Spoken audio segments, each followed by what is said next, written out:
ওং নমো ভগবতে বাসুদেবায়। আমার প্রিয় দর্শক বন্ধুকে আমার আন্তরিক অভিনন্দন, শুভেচ্ছা ও ভালোবাসা জানাই। আমি আশা করি অনাদির আদি গোবিন্দের অশেষ করুণায় আপনারা সকলেই কুশল আছেন। আজ আপনাদের কাছে যে বিষয়টি নিয়ে আলোচনা করতে চলেছি, কেতু নিজের নক্ষত্রে মঘা নক্ষত্রে প্রবেশ করবে সিংহ রাশিতে ঠিক 29শে মার্চ 2026 থেকে 7/12/2026 পর্যন্ত অবস্থান করবে। তাই 12টা রাশি অর্থাৎ মেষ থেকে মীন রাশির জাতক জাতিকারা আপনারা কেমন ফল পেতে চলেছেন তা আমি আচার্য কমল শাস্ত্রী আপনাদের কাছে এই ভিডিওতে বিস্তারিতভাবে আলোচনা করব। ধৈর্য সহকারে আপনারা এই ভিডিওটি দেখবেন। কেতুর এই গোচর প্রচণ্ড প্রভাবশালী, যা নির্দেশ করে প্রকাশের অভাব, বাধা বিঘ্ন, পঙ্গুত্ব এবং শক্তিহীনতা, জড়তা, আলস্য, অবসাদ, অনুভূতির একান্ত অভাব, অহংকার এবং পরিপূর্ণ জড়তা এবং গুপ্ত ব্যাপারে কেতুর কিন্তু হাত থাকেই। এবং জ্যোতিষশাস্ত্রে কেতুকে রহস্যপূর্ণ হিসেবে উল্লেখ করা হয়েছে। মেষ রাশির জাতক জাতিকারা এই আপনাদের ক্ষেত্রে সিংহ রাশিতে অর্থাৎ পঞ্চম ভাবে কেতু নিজের নক্ষত্রে অবস্থান করবে, যা দীর্ঘদিনের আটকে থাকা কাজগুলি এই বর্তমানে গতি পাবে। কর্মক্ষেত্রে নতুন দায়িত্ব ও পদোন্নতির সুযোগ কিন্তু আপনাদের চলে আসবে। যারা নতুন ব্যবসা শুরু করতে চান বা বিনিয়োগের জন্য সুবর্ণ সুযোগ কিন্তু আপনাদের ক্ষেত্রে উঠে আসবে। হঠাৎ অকস্মাৎ লাভ অর্থ বিষয়ে ঘটতে পারে এবং অমীমাংসিত বিবাদ মিটে যাওয়ার সম্ভাবনা, আধ্যাত্মিক চেতনার বিকাশ ঘটবে। হিতকর কাজকর্মে ব্যয় এবং অন্যান্য শুভ গ্রহের দৃষ্টি পেলে এবং রাহু জন্মছকে শুভ থাকলে আপনার কিন্তু ইচ্ছা পূরণ কিন্তু ঘটবেই। এরপর চলে আসছে বিশ্বরাশি জাতক জাতিকাদের ক্ষেত্রে কেতু চতুর্থভাবে নিজের নক্ষত্রে অবস্থান করবে, যেটা বিশেষ করে কর্মক্ষেত্রে মানসিক চাপের আপনারা কিন্তু সম্মুখীন হতেই হবে।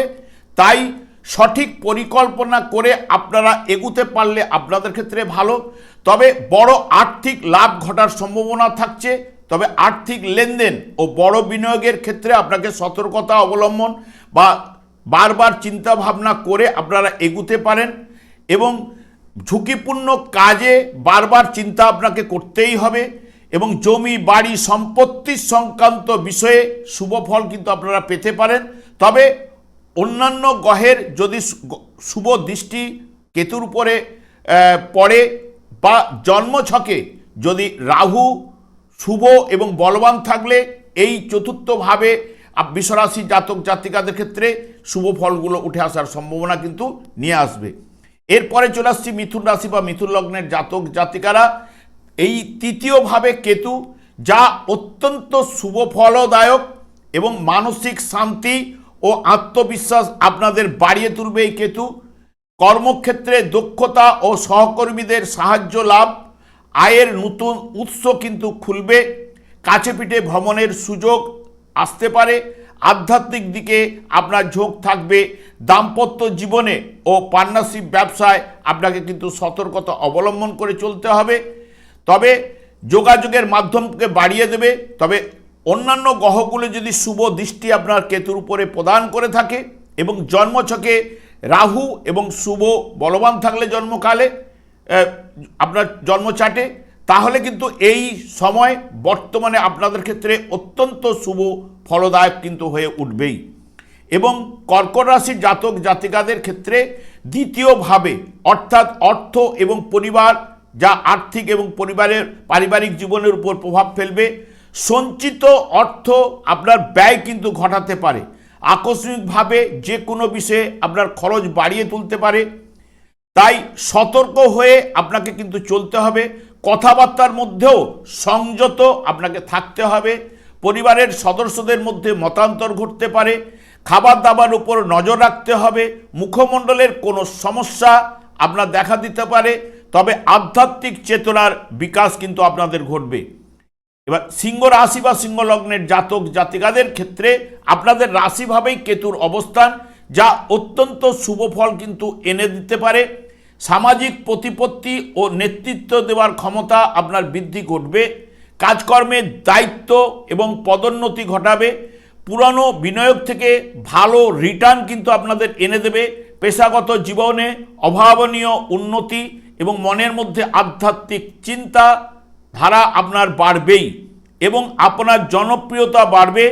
তবে অন্যান্য যদি কোনো শুভ গ্রহের দৃষ্টি কেতুর উপরে পড়ে বা জন্মকালীন রাহু যদি শুভ বলবান থাকলে অতি অবশ্যই আপনাদের অত্যন্ত শুভ ফল কিন্তু সিংহরাশির জাতক জাতিকারা পাবেনই।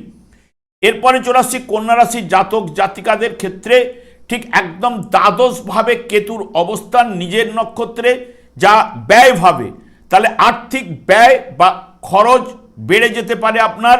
তবে শুভ কাজে বা হিতকর কাজে ব্যয় ঘটতে পারে এবং বিদেশ ভ্রমণ বা বিদেশে যারা কাজকর্মের সঙ্গে যুক্ত রয়েছেন তাদের ক্ষেত্রে কিন্তু অতি শুভ ফল কিন্তু উঠে আসবে।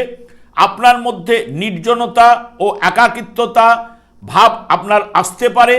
আইনি ব্যাপারে না জড়ানোই ভালো, তাই আপনাকে আইন বিষয়ে যাতে না পড়ে যান সেই বিষয়ে সতর্কতা অবলম্বন করতে হবে। স্বাস্থ্য বিষয়ে আপনাকে যত্নবান হতে হবে, রাস্তাঘাটেও আপনাকে সতর্কতা অবলম্বন কিন্তু করতে হবে। এরপর চলে আসছি তুলা রাশি বা তুলা লগ্নের জাতক জাতিকাদের ক্ষেত্রে একাদশভাবে কেতুর অবস্থান, যা অত্যন্ত শুভ প্রভাব কিন্তু এনে দেবে। আকস্মিক অর্থ লাভের সম্ভাবনা, পুরানো কোনো বিনিয়োগ যদি থেকে থাকলে ভালো রিটার্ন কিন্তু আপনারা পেতে পারেন। দীর্ঘদিনের আর্থিক টানাটানি এই বর্তমান সময়ে আপনাদের দূর হবে। পেশাগত জীবনে বা দায়িত্ব দক্ষতা লাভ, পরিশ্রমের ফল কিন্তু উঠে আসবেই। ব্যবসা বাণিজ্যে নতুন চুক্তি লাভ ঘটবে এবং পরিবারে সুখ শান্তি এবং বিরাজ করবে এবং সামাজিক মান সম্মানও কিন্তু আপনার বাড়বে এবং আধ্যাত্মিক বিকাশও ঘটবে। তবে খরচের নিয়ন্ত্রণ কিন্তু রাখতেই হবে।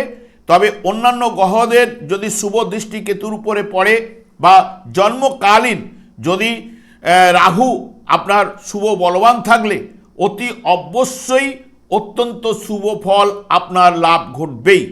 এরপরে চলে আসছি বৃশ্চিক রাশি বা বৃশ্চিক লগ্নের জাতক জাতিকাদের ক্ষেত্রে কর্মভাবে অর্থাৎ দশমভাবে কেতুর অবস্থান, যা গুরুত্বপূর্ণ ও মিশ্র প্রভাব কিন্তু আপনাদের ফেলবে। কর্মজীবনে বড় পরিবর্তন বা নতুন মোড় আনতে পারে। তবে কর্মক্ষেত্রে সহকর্মী বা ঊর্ধ্বতন কোনো ব্যক্তির সাহায্য সেই মতো কিন্তু পাবেন না এবং অমীমাংসিত কাজ সম্পন্ন হবার সম্ভাবনা এবং আত্মবিশ্বাস এবং ঝুঁকি নেওয়ার ক্ষমতা আপনার কিন্তু বেড়ে যেতে পারে। কেতু আপনাদের আয় কিন্তু বাড়াবেই, তার সঙ্গে সঙ্গে খরচও কিন্তু অপ্রত্যাশিতভাবে ঘটার সম্ভাবনাও কিন্তু থাকছে। বড় বিনিয়োগের আগে আপনাকে বারবার চিন্তা ভাবনা করে এগুতে হবে। পার্থিব সুখের চেয়ে আধ্যাত্মিক দিকে বেশি আকর্ষণ আপনার কিন্তু ঘটবে। এরপরে চলে আসছি ধনুরাশি বা ধনুলগ্নের জাতক জাতিকাদের ক্ষেত্রে নবমভাবে কেতুর অবস্থান, যেটি অত্যন্ত চমৎকার ও ভাগ্য পরিবর্তন কিন্তু আপনাদের ঘটাতে পারে। যা আটকে থাকা কাজগুলি হঠাৎ গতি লাভ ঘটবে এবং বিদেশে যাত্রা আপনাদের প্রবল যোগ নিয়ে আসবে। পেশাগত জীবনে নতুন মাত্রা কিন্তু এনে দিতে পারে। শিক্ষা এবং গবেষণা ক্ষেত্রে শুভ প্রভাব কিন্তু ফেলবে এবং যারা বিশেষ করে পিএইচডি করছেন ধনুরাশির জাতক জাতিকাদের ক্ষেত্রে, তাদের ক্ষেত্রে কিন্তু সাফল্য অতি অবশ্যই লাভ ঘটবে। তবে পিতার সঙ্গে মিশ্র ফল, যা পিতার স্বাস্থ্য বিষয়ে চিন্তা বা পিতার সঙ্গে মতান্তর ঘটার সম্ভাবনা। বর্তমানে আপনি পরামর্শদাতা হিসাবে আপনাকে অন্যরা কিন্তু গ্রহণ করতে পারে। তবে জন্মকালীন রাহু যদি শুভ বলবান থাকলে অতি শুভ ফলটা কিন্তু পাবেনই। এরপরে চলে আসছি মকর রাশি বা মকর লগ্নের জাতক জাতিকাদের ক্ষেত্রে অষ্টম ভাবে কেতুর অবস্থান, যা মিশ্র প্রভাব, চ্যালেঞ্জ ও রহস্যময় আপনাদের হতে পারে। হঠাৎ কোনো বড় পরিবর্তন আনতে পারে। লটারি, বীমা, পৈতৃক সম্পত্তি থেকে অকস্মাৎ অর্থপ্রাপ্তির যোগও কিন্তু থাকছে। তবে শেয়ার বা বড় বিনিয়োগের ক্ষেত্রে আপনাকে সতর্কতা থাকতে হবে এবং যারা গবেষণামূলক কাজকর্মের সঙ্গে যুক্ত বা পড়াশোনার সঙ্গে যুক্ত বা গুপ্তবিদ্যায় রয়েছেন, সাফল্য কিন্তু অতি অবশ্যই এনে দেবে। তবে কনিক রোগের আপনাকে কিন্তু ভোগাতে পারে, সেই বিষয়ে একটু সতর্কতা। কর্মক্ষেত্রে নানান দিক দিয়ে আপনার চাপ বাড়বে এবং প্রাপ্য সম্মান পেতেও একটু দেরি করাবেই। এরপরে চলে আসছি কুম্ভ রাশি বা কুম্ভ লগ্নের জাতক জাতিকাদের ক্ষেত্রে। সপ্তমভাবে এই কেতু নিজের নক্ষত্রে অবস্থান, যা মিশ্র ফল প্রদান করবে, যা দাম্পত্য জীবনে মতান্তর, দূরত্ব এবং ভুল বুঝাবুঝি এনে দিতে পারে। জীবনসঙ্গীর স্বাস্থ্য বিষয়ে চিন্তা দিতে পারে। যারা বিশেষ করে পার্টনারশিপ ব্যবসায় করছেন, তাদের পার্টনারদের মধ্যে ঝামেলা বা মতবিরোধে জড়িয়ে পড়তে পারেন। তবে বিনিয়োগের ক্ষেত্রে বারবার 7-5 চিন্তা ভাবনা করে আপনারা এগুতে পারেন। তবে বিদেশের সাথে যুক্ত যে সকল ব্যবসায়ীগণ, তাদের অতি শুভ ফল অতি অবশ্যই কিন্তু ঘটবে। আকস্মিক লাভও কিন্তু ঘটার সম্ভাবনা, তবে আপনার মধ্যে উদাসীন আধ্যাত্মিক চিন্তা বাড়িয়ে তুলবে। ব্যবসার জন্য বারবার ভ্রমণের সুযোগও কিন্তু আপনাদের মধ্যে আসবে, তবে আপনাকে সংযম ও মেজাজকে নিয়ন্ত্রণে রাখলে অনেক সমস্যা থেকে আপনি বেরিয়ে আসতে পারবেন। এরপর চলে আসছি মীন রাশি বা মীন লগ্নের জাতক জাতিকাদের ক্ষেত্রে। ষষ্ঠভাবে কেতু নিজের নক্ষত্রে অবস্থান, যেটি মিশ্র প্রভাব কিন্তু আপনাদের ফেলবে। আর্থিক দিক দিয়ে আকস্মিক লাভ কিন্তু ঘটাবে, তেমনি ব্যয়ভাব কিন্তু প্রবল রয়েছে। মানসিকতা, অস্থিরতা ও চাপ যে কোনো দিক দিয়ে আপনার কাছে চলে আসবে, তবে আধ্যাত্মিক দিকে আপনার মন যাবে। পুরনো কোনো বিনিয়োগ করা থাকলে ভালো রিটার্ন কিন্তু আপনারা পাবেন। চাকুরিতে পদোন্নতির জোরালো যোগ কিন্তু থাকছে। তবে রাজনীতিতে যারা যুক্ত ব্যক্তি, মান সম্মান দায়িত্ব তার ক্ষেত্রে কিন্তু বাড়বেই। স্বাস্থ্য বিষয়ে আপনাকে যত্নবান কিন্তু হতে হবে। তবে সারাসাথী দ্বিতীয় পর্যায়ে আপনাদের চলার কারণে বাধা বিঘ্ন, কিছু না কিছু বিলম্ব কিন্তু ঘটতেই পারে। আমি আর দীর্ঘায়িত না করে, আমি আচার্য কমল শাস্ত্রী প্রত্যেক বুধবার এবং শুক্রবার সন্ধ্যা 8:30 এই ইউটিউব চ্যানেলে লাইভ অনুষ্ঠান নিয়ে উপস্থিত হই। ঠিক ওই সময় আমাকে ফোন করলে আপনার নিজেদের ভাগ্য বিষয়ে জানতে পারবেন। তাছাড়া বিভিন্ন ধরনের ভিডিও আপলোড করে থাকি, সেগুলি পাওয়ার জন্য আমার চ্যানেলকে সাবস্ক্রাইব করে বেল আইকনে ক্লিক করে রাখুন। যখন আমি লাইভ অনুষ্ঠান বা যে কোনো ভিডিও আপলোড করলে আপনাদের নোটিফিকেশন পৌঁছে যাবে।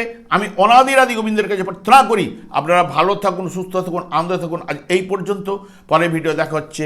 নমস্কার।